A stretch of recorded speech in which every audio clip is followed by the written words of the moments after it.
Halo semuanya, kali ini saya dan Wiana akan mempresentasikan materi yang berjudul Sifat Perencanaan dan Kontrol.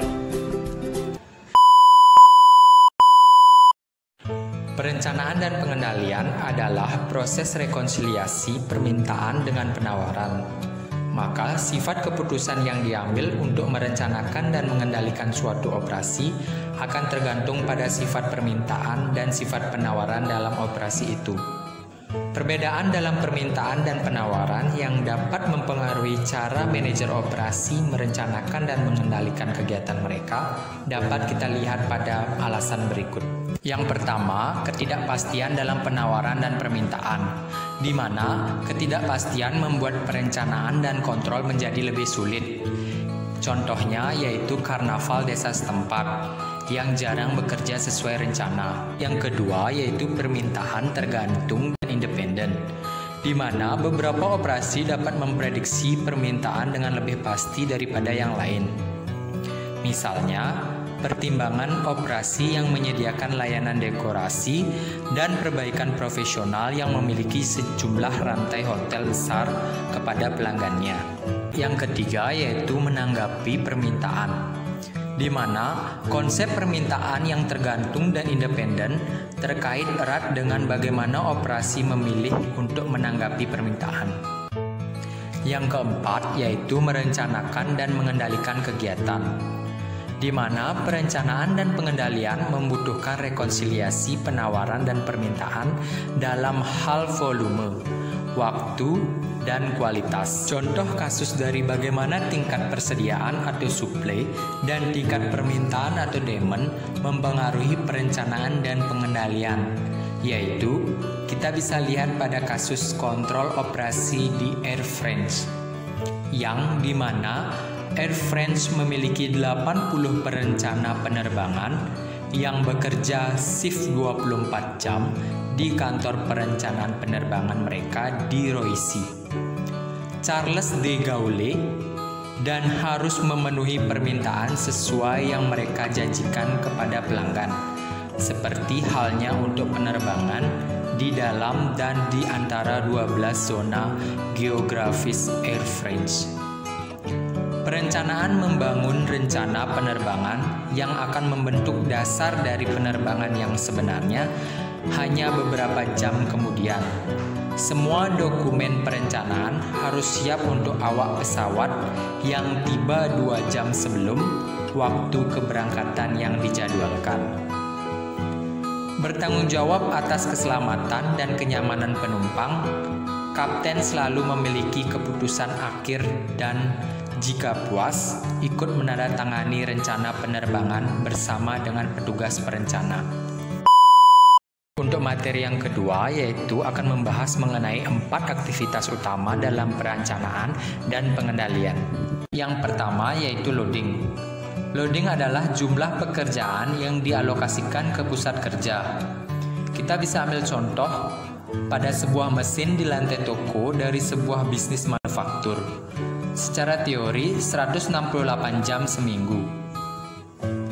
Dalam loading terdapat pendekatan seperti yang pertama yaitu pembebanan terbatas dan tak terbatas, di mana pembebanan terbatas adalah pendekatan yang hanya mengalokasikan pekerjaan ke pusat kerja atau seseorang, mesin, atau mungkin sekelompok orang atau mesin hingga batas yang ditentukan, sedangkan pemuatan tanpa batas adalah pendekatan untuk memuat pekerjaan yang tidak membatasi pekerjaan penerimaan, tetapi mencoba untuk mengatasinya. Yang kedua yaitu pengurutan.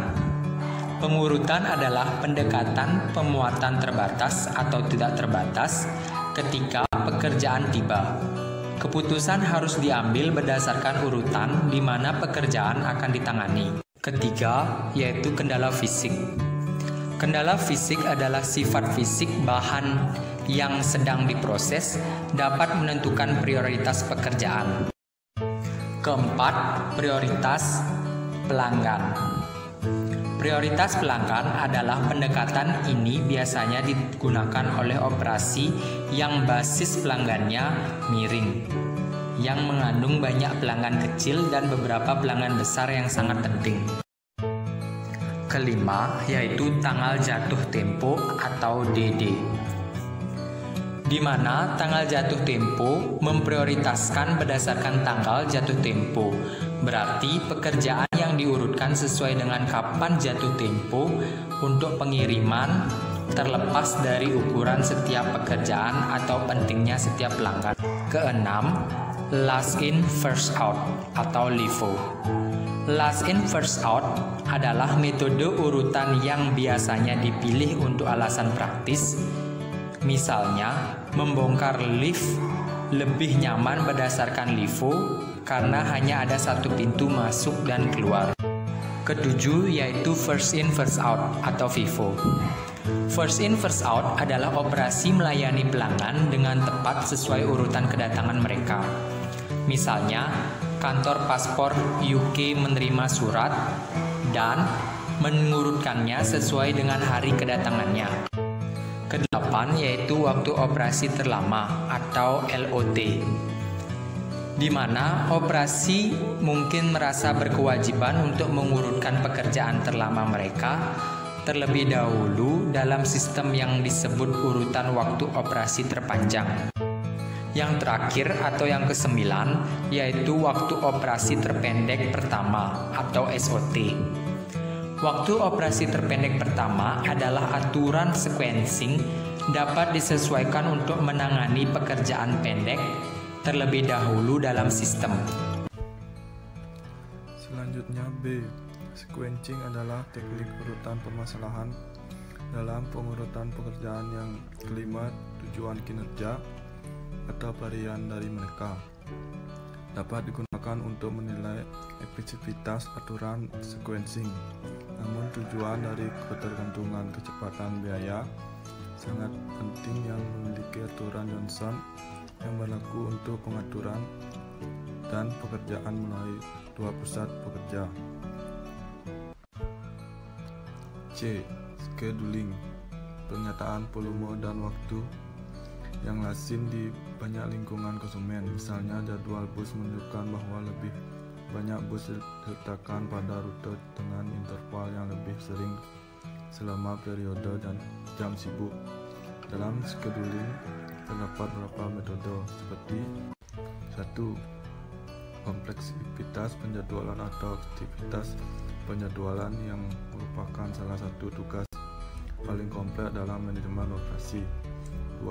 Penjadwalan maju dan mundur adalah penjadwalan ke depan yang melibatkan melalui pekerjaan segera setelah diterima, dan penjadwalan mundur melibatkan melalui pekerjaan pada tahap terakhir yang memungkinkan untuk mencegah mereka terlambat. Yang ketiga, Gantt chart adalah metode penjadwalan yang paling umum dengan menggunakan grafik yang memiliki kelebihan menyediakan representasi visual sederhana baik dari apa yang seharusnya terjadi dan apa yang sebenarnya terjadi dalam operasi dan dapat digunakan untuk menguji jadwal interaktif.